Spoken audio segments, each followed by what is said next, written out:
This is for all you runners out there. I just wanted to take a quick video, talk about some of these sort of compensatory mechanisms that you're seeing specific to runners. Let's grab this from me here, John.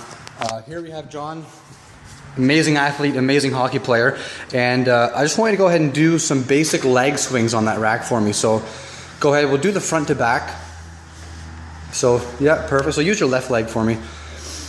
Okay, so one thing about John, great hockey player, definitely short in the hips. You can see those tight hip flexors. So for the most part, butt's tight, abs are tight, it looks good. If you notice, when that leg goes back into extension, what we're seeing is we almost get a little bit of a duck foot there, so that foot almost points out. And this translates directly into our running. Go ahead and grab this. So when we have this sort of duck foot position in the back of our stride, we almost never correct this movement pattern. We end up landing in a duck position. This ankle collapses, knee collapses, and we're pretty much in this majorly unstable position. So I'll leave it with one quick piece. Open up that front of the hip. Find yourself a box, a staircase, whatever it is. We're going to go and get one leg up top of there. Butt's tight, belly's tight. Be sure not to overextend on this one.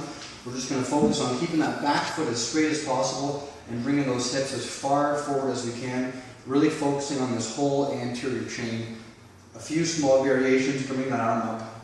Just do a little bit of rotation and just focus on lots of little movements. Really try and open up these hips. Careful not to overextend here.